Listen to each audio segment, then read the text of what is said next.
मीठापुर नाम का एक गांव था। उस गांव में सुशीला नाम की बुढ़िया रहती थी। सुशीला के पास एक अंगूर का बहुत ही बड़ा बाग था। उस बाग के अंगूर बहुत ही मीठे और अच्छे थे। एक दिन एक चुड़ैल सुशीला के बाग के ऊपर से गुजर रही होती है कि तभी उसे कई बच्चे बाग में खेलते हुए दिखते हैं। कितने सारे बच्चे खेल रहे हैं, क्यों ना नीचे चलकर देखूं और मौका मिलते ही खा जाऊं इनको। ऐसा कहकर चुड़ैल अंगूर के बाग में उतर जाती है। बाग में पहुंचकर वो छुप जाती है और बच्चों को देखने लग जाती है। तभी सुशीला वहां आती है और बच्चों को अपने पास बुलाती है। सारे बच्चे सुशीला को घेर कर खड़े हो जाते हैं। अरे मौसी, दो ना जल्दी से अंगूर, मुझे बहुत भूख लगी है। मैंने तो सुबह से कुछ नहीं खाया है।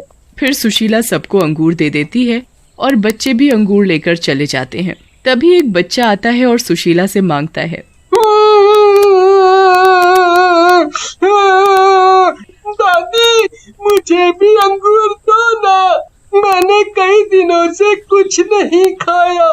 मेरे माँ बाप नहीं है ना, शायद इसलिए। नहीं नहीं, रोते नहीं है बेटा, मैं नहीं भगाऊंगी तुम्हें। आओ मेरे पास, मैं देती हूँ अंगूर। लेकिन सुशीला अपनी टोकरी में झांकती है। अंगूर खत्म हो चुके होते हैं। ओह, लगता है अंगूर खत्म हो गए, लेकिन तुम चिंता मत करो बेटा, मैं तुम्हारे लिए ताजे अंगूर तोड़कर लाती हूँ। ऐसा कहकर सुशीला अंगूर तोड़ने के लिए बाग में चली जाती है। लेकिन अंगूर काफी ऊंचाई पर होने के कारण उसके हाथ वहां तक नहीं पहुंच पाते। ये अंगूर भी मुझसे तोड़े नहीं जा रहे। वो बेचारा लड़का भूखा बैठा हुआ है, मैं अब उसे क्या जवाब दूंगी। ये सब चुड़ैल अंगूर की बेलों के पीछे छुपकर देख रही होती है। चुड़ैल के भीतर भी इंसानियत जाग जाती है और वो सोचती है, अरे वाह, क्या औरत है, एक अनजान लड़के के लिए कितनी कोशिश कर रही है कि वो बेचारा भूखा न रह जाए। मुझे इस औरत की मदद जरूर करनी चाहिए। ये सोचकर चुड़ैल एक लड़की का रूप बदलकर सुशीला के पास जाती है और बोलती है, दादी लाओ, मैं तुम्हारी मदद कर दूं, मैं अंगूर तोड़ देती हूँ। ऐसा कहकर चुड़ैल अंगूर तोड़ने लगती है। मदद के लिए शुक्रिया बेटी, लेकिन आज से पहले मैंने तुम्हें कभी गांव में नहीं देखा। तुम कौन हो?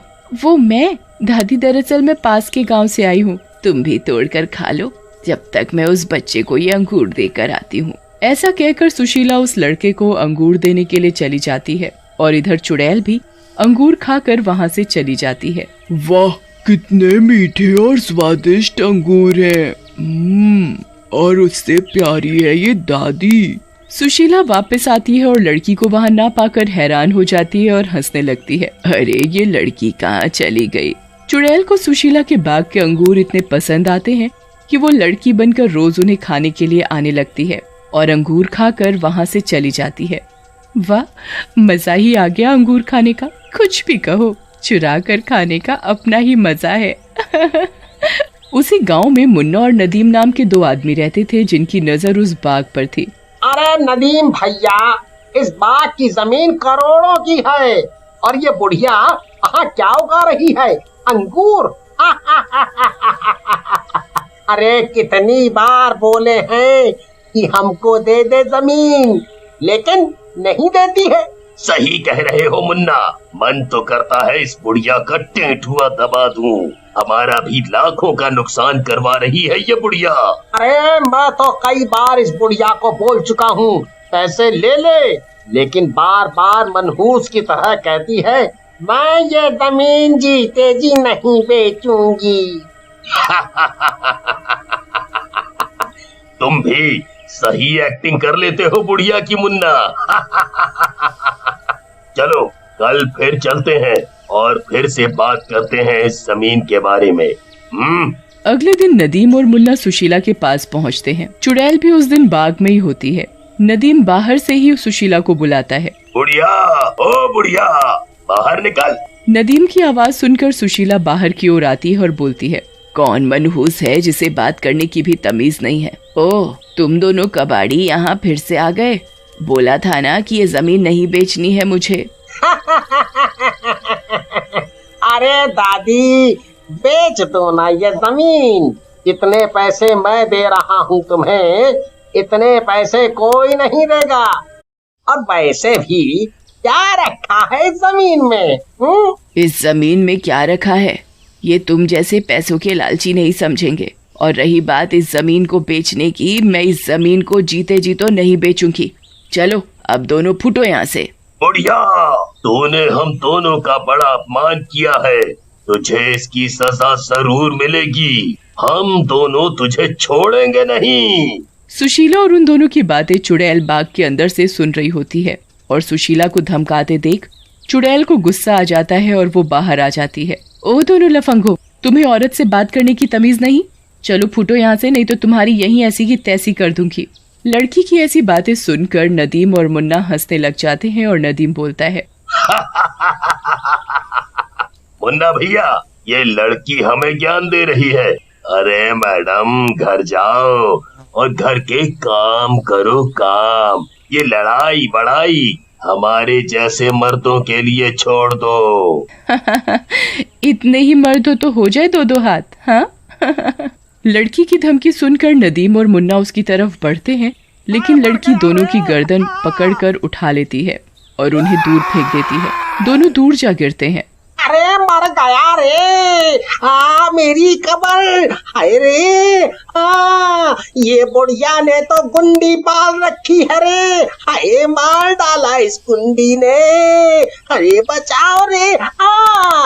फिर मुन्ना और नदीम किसी तरह से उठते हैं और सुशीला को बोलते हैं, बुढ़िया, ये तूने ठीक नहीं किया। अब हम दोनों तुझे छोड़ेंगे नहीं।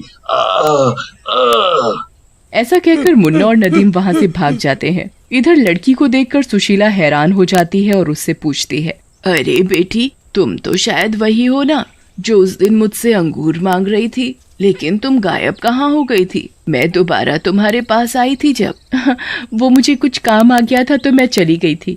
खैर छोड़ो सारी पुरानी बातें दादी जी, और अब तुम अंदर जाओ। अब इन गुंडों को सबक मिल गया है, ये तुम्हें कभी परेशान नहीं करेंगे। नहीं नहीं बेटी, ये गुंडे दोबारा आएंगे। इन लोगों ने कई सालों से मेरा जीना मुश्किल कर रखा है। लो, मैं भी कितनी बेवकूफ हूँ, इतनी देर से बातें किए जा रही हूँ, लेकिन तुम्हारा नाम ही नहीं पूछा।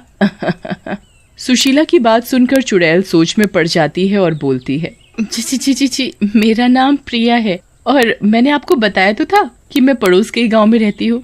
हाँ, याद आया, तुमने बताया तो था, लेकिन बेटी मैं क्या करूँ, बूढ़ी हो गई हूँ ना, भूल जाती हूँ। अच्छा, तुम्हें अंगूर खाने होंगे, जाओ बाग में जाकर खा लो, आज बहुत अच्छे अंगूर पेड़ों पर लगे हैं। ऐसा कहकर सुशीला वहाँ से चली जाती है और चुड़ैल भी सोच में पड़ जाती है। कितनी प्यारी औरत है ये। मुझे इसकी मदद करनी ही चाहिए और उन दुष्टों को उनके किए की सजा देनी ही चाहिए। मैं अब यहीं बाग में रहूंगी, फिर देखती हूँ उन दुष्टों को। ऐसा कहकर चुड़ैल वहाँ से गायब हो जाती है। उधर रात में नदीम और मुन्ना सुशीला के यहाँ हुई अपनी बेइज्जती का बदला लेने के लिए योजना बना रहे होते हैं। मुन्ना, इस लड़की और बुढ़िया ने अपनी बहुत बेइज्जती की है, इसका बदला तो लेना ही पड़ेगा। सही कह रहे हो भैया, मैं तो कहता हूँ अभी चल के आग लगा देते हैं बाग में और बुढ़िया को भी उसी आग में फेंक देंगे। फिर मुन्ना और नदीम हाथ में मशाल लिए सुशीला के बाग में पहुंचते हैं और आग लगाने लगते हैं, लेकिन तभी चुड़ैल वहां आ जाती है। मुझे पता था शैतान हो तुम लोग आओगे।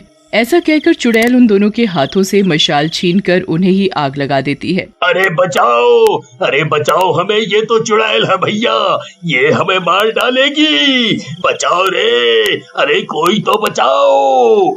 उनका शोर सुनकर सुशीला और गांव वाले भी वहां आ जाते हैं और चुड़ैल को देखकर डर जाते हैं। तुम कौन हो और इन दोनों को क्यों मार रही हो? चुड़ैल लड़की वाले रूप में आ जाती है और सुशीला से बोलती है, माँ जी, ये कोई बेचारे नहीं है, ये तुम्हारी बाग में आग लगाने और तुम्हें मारने आए थे, इनका तो मर जाना ही बेहतर है। हाँ सुशीला बहन, ये चुड़ैल सही कह रही है, मर जाने दो ऐसे शैतानों को। चुप रहो तुम सब, गलती इंसान से ही होती है, इसका मतलब ये नहीं उसे मार दिया जाए, छोड़ दो इन्हें। हमें माफ कर दो, हमें माफ कर दो सुशीला बहन, हमें माफ कर दो। फिर सुशीला उन्हें माफ कर देती है। सुशीला और गांव वालों के कहने पर चुड़ैल बाग में ही रुक जाती है।